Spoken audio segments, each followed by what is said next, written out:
జీవితంలో ఒక్కసారైనా చేయాల్సిన యాత్ర చార్ధామ్. లతగారి ఆధ్వర్యంలో సంప్రదించండి. యూట్యూబర్ వైష్ణవి హత్య కేసు తెలుగు రాష్ట్రాల్లోనే సంచలనంగా మారినటువంటి విషయం తెలిసిందే. యూట్యూబర్గా ఉన్న వైష్ణవిని ప్రేమ పేరుతో మోసం చేసుకుని ఆ తర్వాత పెళ్లి చేసుకున్న తర్వాత 4 నెలల గర్భవతి అని కూడా చూడకుండా అత్యంత కిరాతకంగా హత్య చేసినాడు భర్త హరిబాబు. సో నిజంగా ఇప్పుడు ఈ విషయాన్ని ముఖ్యంగా వైష్ణవి సోదరులు దాదాపుగా 13 మంది అన్నలు వైష్ణవికి ఉన్నారు. వారెవ్వరు కూడా కుటుంబ సభ్యులు, అటు వైష్ణవి తల్లిదండ్రులు కానీ అన్నలు కానీ కుటుంబ సభ్యులు ఎవ్వరు కూడా వైష్ణవి మరణాన్ని హత్యను ఇప్పటికి కూడా ఆ కుటుంబం జీర్ణించుకోలేకపోతుంది.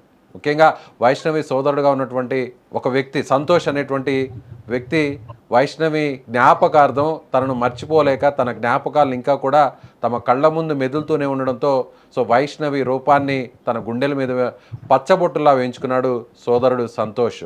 సో సంతోష్ మనతో పాటు లైవ్ కాల్లో ఉన్నాడు మాట్లాడడానికి. సంతోష్, చెప్పండి, వైష్ణవి చనిపోయి ఇప్పటికి ఎంతకాలం అవుతుంది? 16 రోజులు.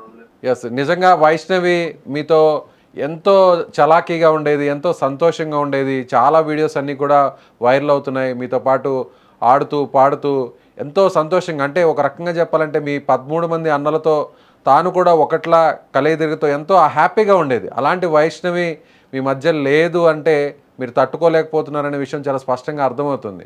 సో మీరు పచ్చబొట్టు వేసుకున్నారు, ఎందుకు వేసుకోవాలనిపించింది? లేదు అంటే అసలు నమ్మడానికి ఛాన్స్ లేదన్న. పిచ్చలం అయిపోతున్నాం. ఎందుకంటే ఒక చెల్లి కాదు, తను సొంత తల్లి.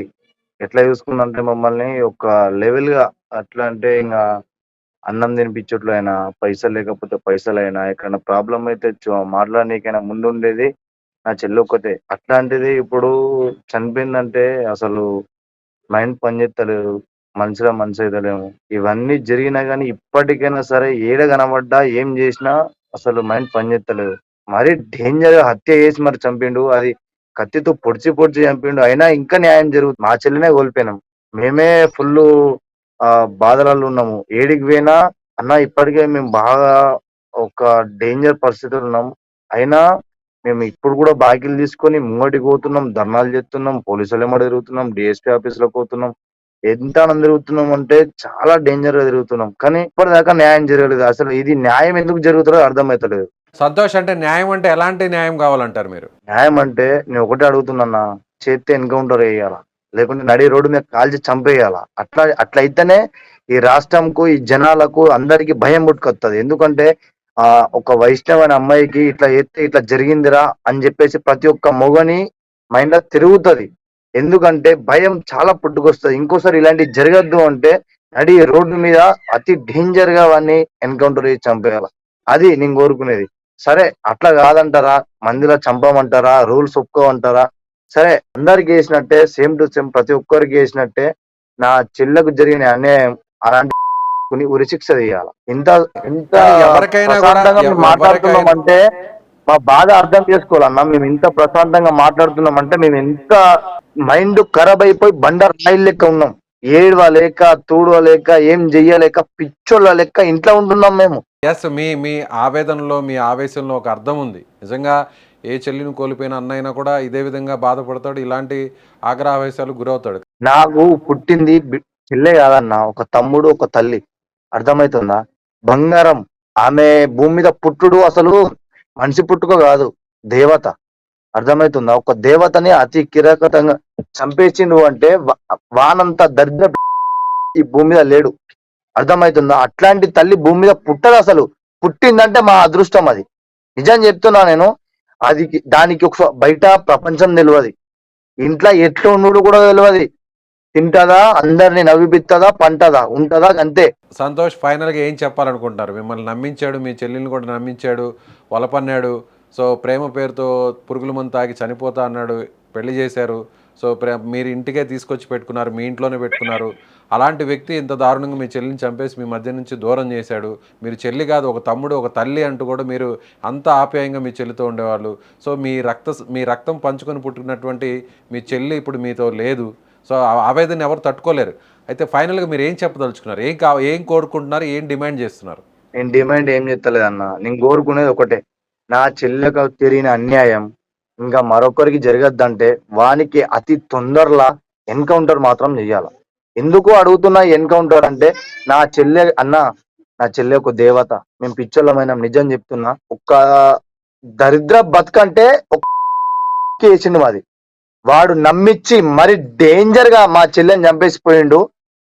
అట్లాంటిది ఇంకోసారి జరగద్దు అంటే వాడిని అతి దారుణంగా ఎన్కౌంటర్ చేసి చంపాల. నా చెల్లి ఆత్మ శాంతించాలంటే వాడు ఖచ్చితంగా ఎన్కౌంటర్ అయిపోవాలా. మీ ఇంట్లో మీ పిల్ల పోతే కూడా మీకు కూడా ఇదే ఆవేశం ఉంటది. అర్థమవుతుందా? ఇది నిజం చెప్తున్నా అన్న నేను. నా చెల్లెకు జరిగిన అన్యాయం ఇంకొక ఆడబిడ్డకు జరగద్దని చెప్పేసి మేము పోరాడుతున్నాం.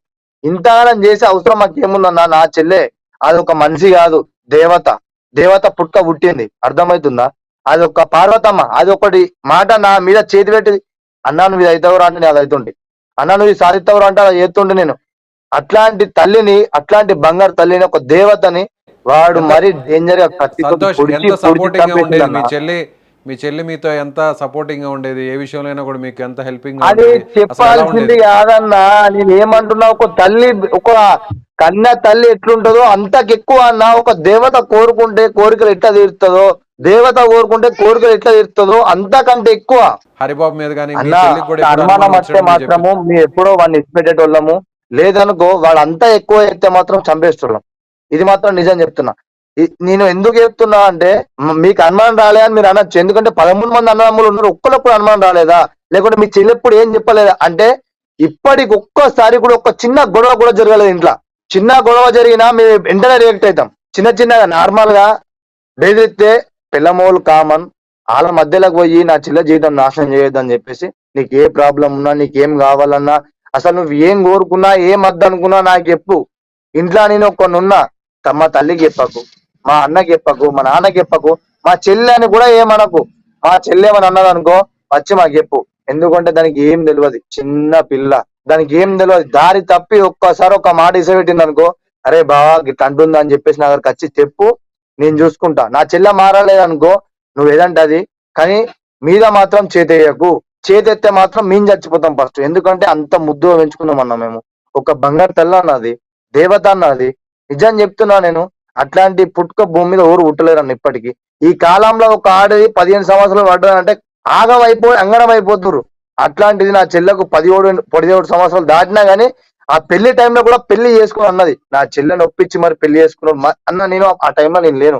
ఆ టైంలో నేను ఉంటేనా ఖచ్చితంగా ఏదో ఒకటి చేస్తుంటే. నా చెల్లె అప్పటికి నాకు, నేను వేరే రాష్ట్రాల్లో ఉన్నా, ఆ రాష్ట్రాల్లో నాకు అసలు వచ్చేటానికి వీలు కాదు. అంటే నేను ఒక మూమెంట్ లో ఉన్నా, ఆ మూమెంట్ లోకి వెళ్ళి బయటకు రారాదు. సరే అని చెప్పేసి పెళ్లి అయిపోయింది కదా, జీవితాలు నాశనం కావద్దు, మంచిగా బతే అదే ఆలు అని చెప్పేసి నేను ఇంత పెట్టినంటే అన్న, నా నా భార్యలకు, నా పిల్లలకు, ఒక వేరే తల్లులు కూడా పోతే కట్నం 10-15 లక్షలు అయితే వానికి దగ్గర దగ్గర 27 లక్షలు 30 లక్షల దాకా ఖర్చు చేసినాం అన్న. మాకు కావాల్సింది ఒకటే అన్న, నా బంగారు తల్లి మంచిగా ఉంటే చాలు అన్న. ఏడ చూసినా నా చెల్ల ముఖమే కనబడుతుంది అన్న. ఏడ ఏం ఏడ పచ్చబొట్టు ఎవరైనా వేసుకున్నారు మీ మాట్లాడితే గుండెల నా మీద. పిల్ల లేదు. సంతోష్, ఒకసారి మీ చెల్లి ఆ, బొమ్మని, ఆ రూపాన్ని మర్చిపోలేక శాశ్వతంగా ఉండడం కోసం మీ గుండెల మీద పచ్చబొట్టు వేయించుకున్నారు. ఒకసారి చూపించే ప్రయత్నం చేస్తారా? ఎందుకు వేసుకోవాలనిపించింది అసలు? ఎస్ ఎస్ ఇది వైష్ణవి ఇంకోటి పేరు కూడా సోదరుడు కొట్టించుకున్నా. సంతోష్ ఇది తన ఫస్ట్ ఫస్ట్ కొట్టించుకున్నా నేను నా చెల్లె బతుకున్నప్పుడు. ఎందుకంటే నాకు అన్నం తినిపించేటప్పుడు కూడా నా చేతి కూడా పనిచేయకపో, అది నా చెల్లె చేతితో తినిపిస్తుండే. ఏ టైంలో అయినా ఈ నాకు ఆకలినప్పుడల్లా ఈ చేతి ఆదికత్తుండే, వెంటనే పోయి తింటుండే. ఎందుకంటే నేను తినకపోతే నా చెల్లె తినది. ఫస్ట్ కొట్టించుకున్నా. నా చెల్లె అంటే పంచ ప్రాణం నాకు. అప్పుడే ఫోటో కొట్టించుకుంటున్నా, వద్దురా ఏమైనా ఇన్ఫెక్షన్లు అయితే, ఏమైనా ప్రాబ్లం అయితే ప్రాణంకే ప్రమాదం అని చెప్పేసి అన్నది. సరే అని చెప్పేసి పేరు ఒకటి కొట్టించుకున్నా. తర్వాత మొన్న రీసెంట్ గా ఇది కొట్టించుకున్నా, మళ్ళీ ఒకటి కింద వైశమ్మ అని చెప్పి, దుర్గాశ్రీ నా పాప పేరు. ఇప్పుడు మళ్ళా నా కూతురు పుట్టిందన్న. ఇప్పుడు ఓకే. కూడా చిన్న బిడ్డ పేరు నా వైశమ్మ అని పెడతాను నేను. ఖచ్చితంగా నా బిడ్డకు వైశమ్మ అనే పేరు పెడతాను. ఇంకో సంతోష్, ఫస్ట్ బిడ్డకు నిజంగా దుర్గాశ్రీ. మీరు కోరుకున్నట్టుగా ఖచ్చితంగా సాక్ష్యాలన్నీ కూడా నిరూపితమై ఖచ్చితంగా హరిబాబుకు శిక్ష పడాలని మేము కూడా మనస్ఫూర్తిగా కోరుకుంటున్నాం. సో మీ దానికోసం ఆవేదన, మా మీ ఇంట్లో ఉన్న కుటుంబానికి జరిగిన బంగారం కష్టం. మొత్తం కుదబెట్టినామన్నా మేము. మా ఇంట్లో ఉన్న బంగారం మొత్తం కుదబెట్టినాం. ఆ పేపర్స్ కూడా ప్రతి ఒక్కటి కూడా ప్రూఫ్లు చూపెట్టినాం మేము యూట్యూబ్లలో. మేము ఇప్పుడు ఇక్కడ చూడండి అన్న, అక్కడ చూడండి ఒకసారి, మొత్తం సామాన్ అంతా బయటనే ఉన్నది. ఒక పిక్చర్ లెక్క ఆ సామాన్ అంతా లంజ పెట్టినాం మేము. అర్థం, మాకు డెగల్ మంచాలు కూడా బరాబర్ లేవు. అట్లాంటిది వానికి ప్రతి ఒక్క సామాన్ పెట్టినాం మేము. మా చెల్లె మంచిగా ఉంటే చాలు అని చెప్పేసి ఆ సామాన్ అంతా పెట్టినాం. ఇప్పుడు ఒక రేకులు వేసుకుంటున్నాం అన్న. అక్కడ రేకులు వేసుకుంటున్నాం, కనబడుతుందా? అక్కడ రేకులు వేసుకుంటున్నాం ఇప్పుడు మేము.